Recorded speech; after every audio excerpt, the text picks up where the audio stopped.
Bonjour à tous, voici un nouvel exercice de Swift qui va nous faire travailler les tableaux et les boucles. Énoncer, écrire une fonction qui concatène deux tableaux d'entiers, c'est-à-dire qui va renvoyer un tableau composé des éléments du premier tableau auquel on aura ajouté les éléments du deuxième tableau.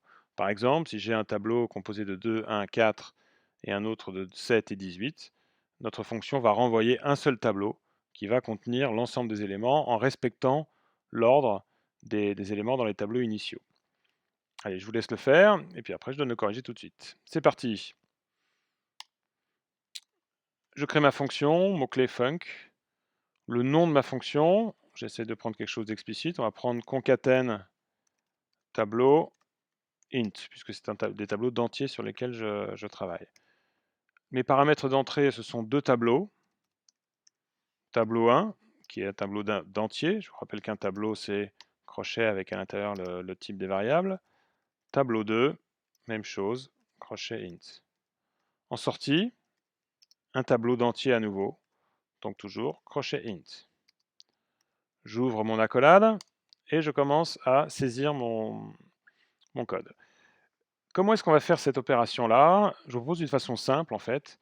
On va créer un, un tableau qui va nous servir de variable de sortie que j'initialise au départ. Vous voyez, je l'appelle output égale un tableau d'entier que l'on va remplir et c'est lui qu'à la fin on va renvoyer en sortie de notre fonction. Return output. Vous voyez, pour l'instant, ma fonction, elle ne fait pas grand-chose, mais elle crée un tableau vide et elle renvoie un tableau vide.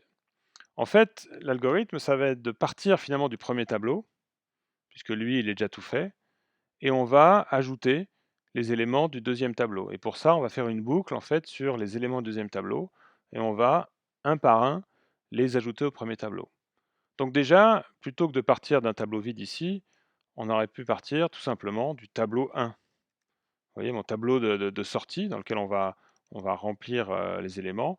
Je lui mets déjà tous les éléments du tableau 1. Donc déjà, dans l'exemple, 2, 1, 4, ça, c'est fait.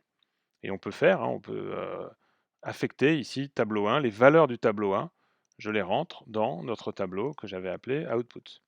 Puis je vais faire une boucle sur les éléments du tableau 2 avec la boucle for in classique.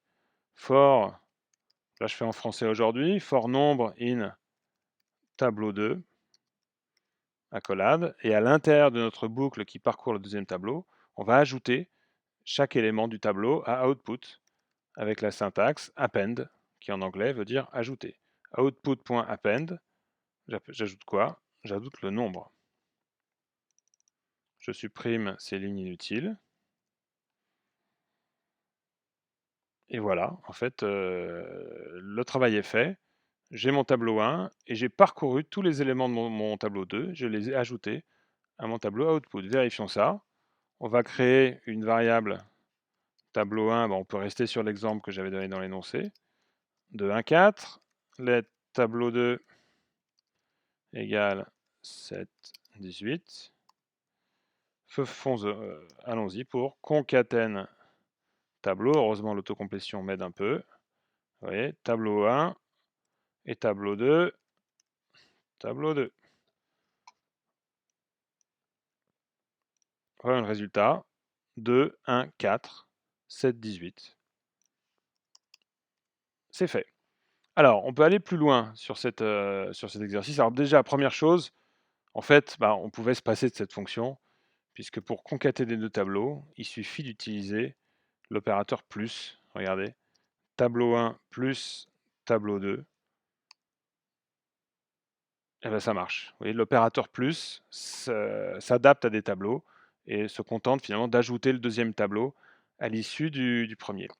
Ensuite, si on voulait aller plus loin, on aurait pu dire, bon c'est intéressant ça de pouvoir concaténer des entiers, mais on aurait aimé faire une fonction en fait qui s'applique à toutes sortes de tableaux. Bon, on peut le faire. Regardez, je vais copier-coller le code de ma fonction et je vais utiliser une fonction particulière ensuite qui s'appelle les génériques. Regardez, là j'appelle ma fonction dans ce cas-là concaten tableau et j'utilise cette syntaxe ici, plus petit que, je prends un nom, là je l'appelle t, que je mets donc entre plus petit et plus grand que, et au lieu de int, je remplace par t. Et qu'est-ce que je fais là, finalement? Je crée une fonction générique qui s'applique finalement à n'importe quel tableau. Et le type des éléments dans le tableau, ici, je l'ai appelé T. Vous voyez, donc j'ai mis T ici, et je reprends T ici dans toutes mes définitions. Et regardez, concatène tableau, version générique. Je vais l'appliquer par exemple à un tableau d'entier, pardon, de chaîne de caractères que je vais un peu mettre en dur. Vous voyez, je mets pim pam en tableau 1, et poum, et puis toto, bien sûr, en tableau 2. Et regardez, concatène tableau, pim pam poum, toto. Petit problème là, mais ça a bien fonctionné. Voilà, donc là, c'est une fonction plus avancée, hein, mais on a fait la même fonction en version générique avec cette syntaxe, et là, cette fois, on peut l'appliquer à toutes sortes de tableaux. Voilà, à bientôt sur notre cours formation mobile en 2 mois ou nos vidéos YouTube. À bientôt.